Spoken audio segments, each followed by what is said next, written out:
Last class में मैंने discuss किया था प्री प्रोसेसर स्टेटमेंट्स और objective of pre processor statement कि किसी भी प्रोग्राम में प्री प्रोसेसर स्टेटमेंट को क्यों यूज किया जाता है। आज मैं प्री प्रोसेसर स्टेटमेंट का कुछ एग्जांपल आपको दे रहा हूँ।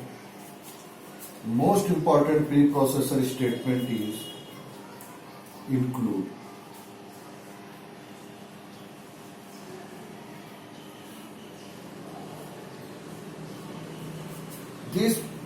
This preprocessor statement is written to include header files in our C language program।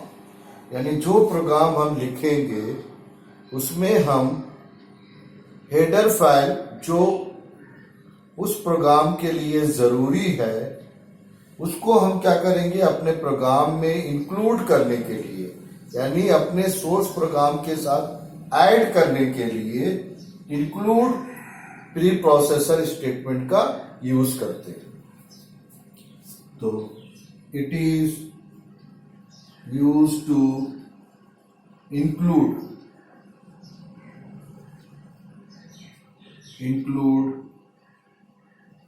Header files and user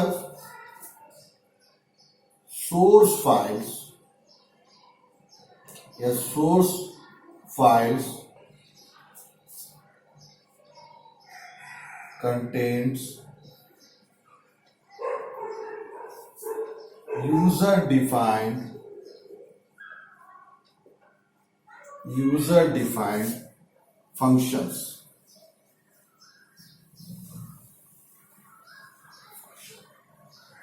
in our C program।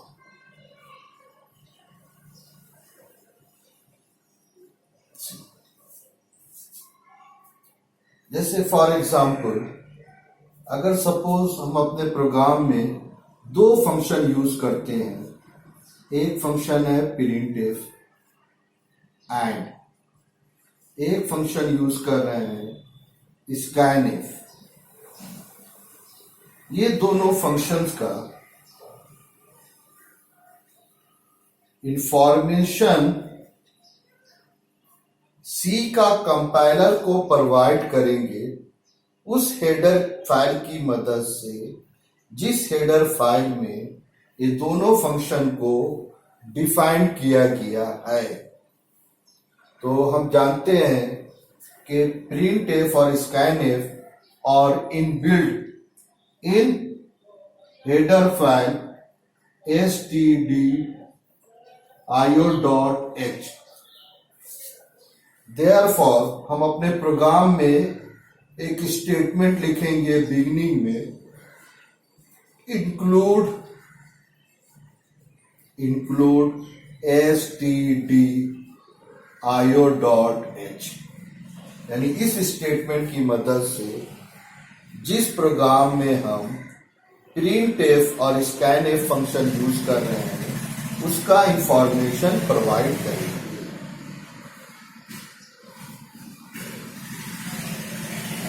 Next,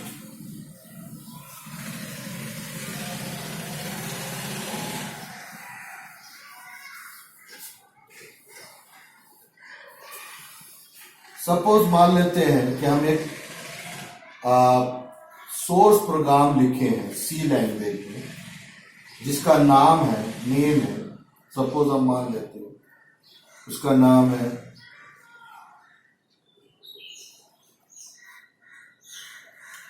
इसका नाम मान लेते हैं, ये मेरा एक फाइल है सी प्रोग्राम है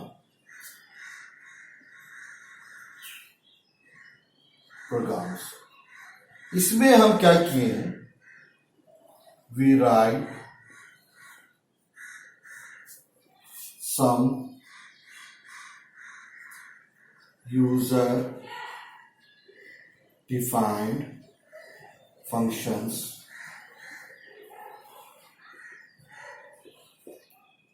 और ये सब फंक्शन को किसी दूसरे प्रोग्राम में यूज करना है, तो हमको क्या करना पड़ेगा, इस प्रोग्राम को अपने प्रोग्राम में इंक्लूड करेंगे जिसमें हम इसके अंदर जो फंक्शन डिफाइंड है उसको यूज कर रहे हैं। हैज इंक्लूड और डबल कोट्स के अंदर हम इस तरह से लिखेंगे। इसमें इस केस में हमको सम टाइम पाथ भी लिखना पड़ेगा।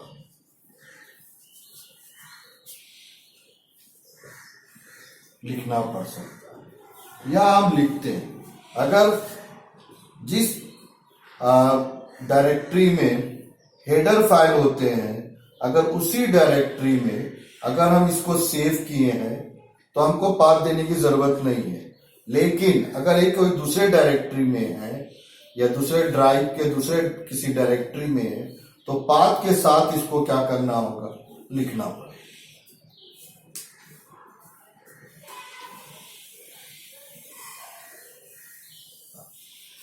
एक और एग्जांपल दे रहा हूं, has defined.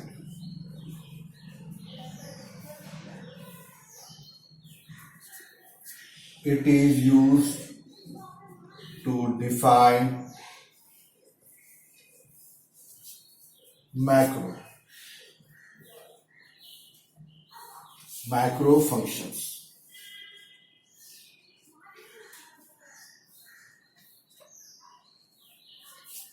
For example, or constant.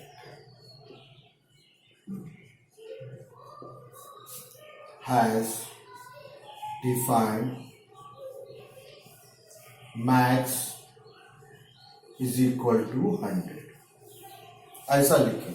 इसका मतलब है प्रोग्राम में हम जिस प्लेस में भी मैक्स वर्ड यूज करेंगे तो कंपाइलर ऑटोमेटिकली उसका वैल्यू 100 ले लेगा।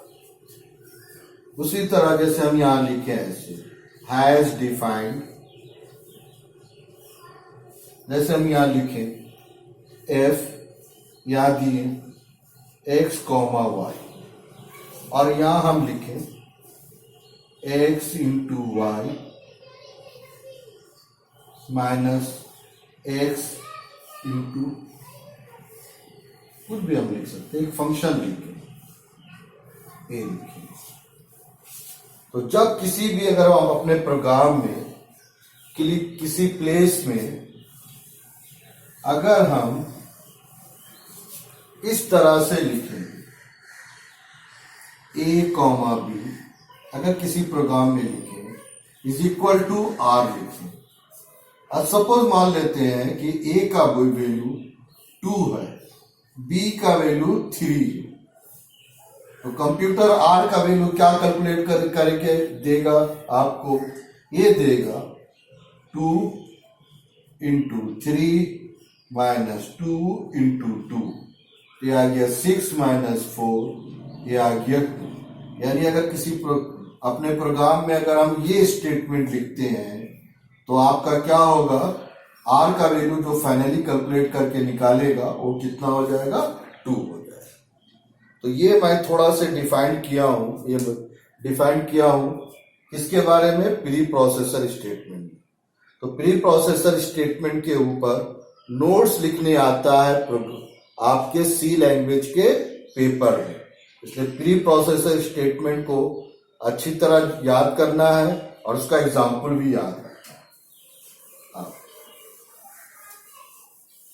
अब मैं डिफाइन करने जा रहा हूं हेडर फाइल। अभी इतना बात हुआ हेडर फाइल के बारे में। Header file, header file. What is header file? Header file contain it store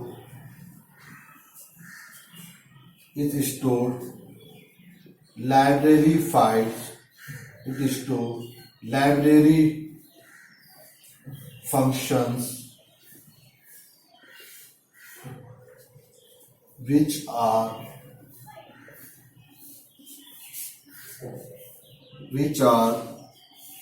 used in C program.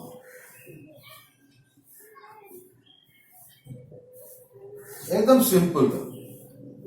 Header file contain library function जो हम अपने प्रोग्राम में यूज करते हैं।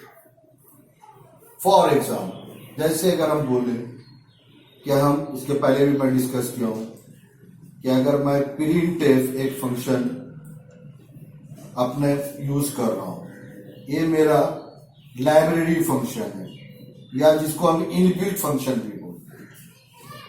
यानी इनबिल्ट फंक्शन का मतलब है जो ऑलरेडी सी के कंपाइलर के साथ अवेलेबल है।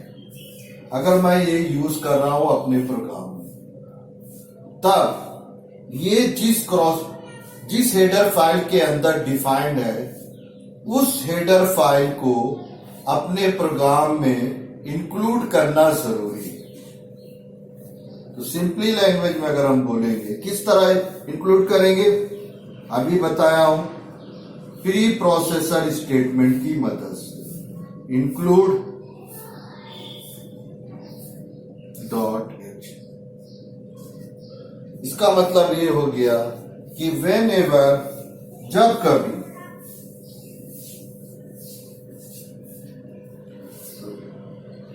तो when ever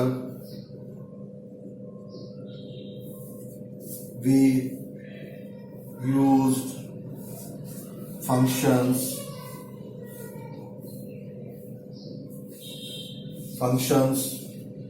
in our C program,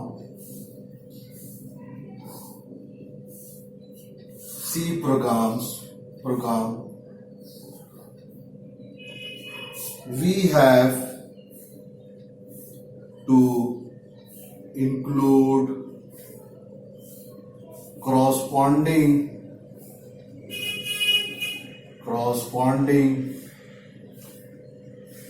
header file in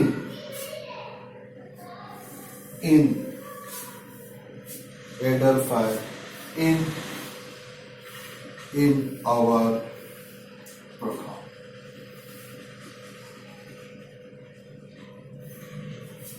और तो जब हम हेडर फाइल यूज करेंगे तो हेडर फाइल के हेल्प से कंप्यूटर यानी कंपाइलर को फंक्शंस का इंफॉर्मेशन मिल जाएगा जो प्रोग्राम में हम यूज कर रहे हैं।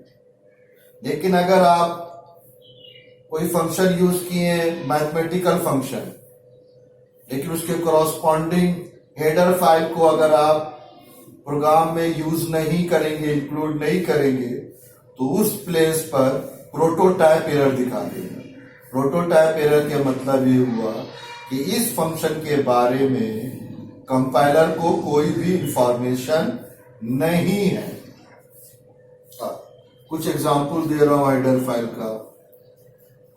एग्जाम्पल जैसे stdio.h, ये क्या है, कंटेंट क्या करता है, ये क्या करता है, store standard input and output functions such as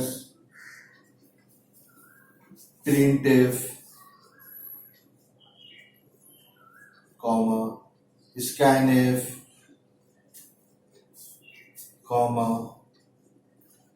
getch। हो गया। नेक्स्ट एग्जाम्पल, अगर हम मैथमेटिकल फंक्शन यूज करना चाहते हैं तो उसके लिए header file math.h, store mathematical function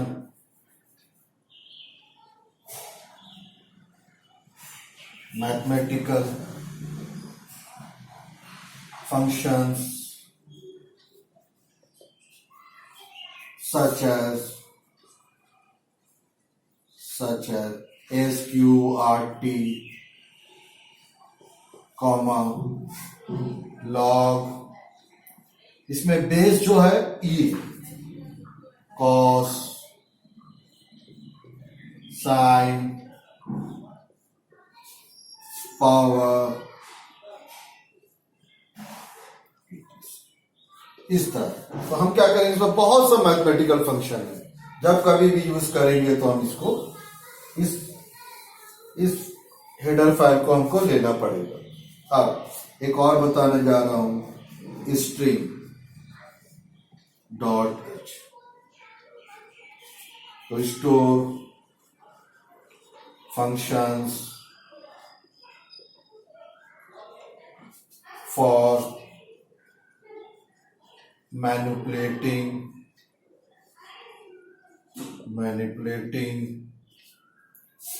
string means होता है सीक्वेंस ऑफ कैरेक्टर को बोलते हैं, such as len, किसी स्ट्रिंग का लेंथ निकालना है, टू अपर, टू लोअर,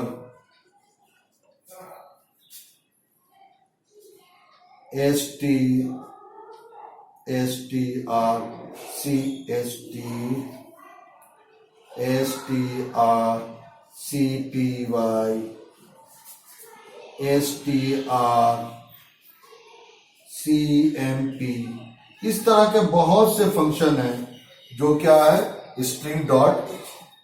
ठीक है, तो इस वीडियो में बस इतना ही डिस्कस किया हूं मैं।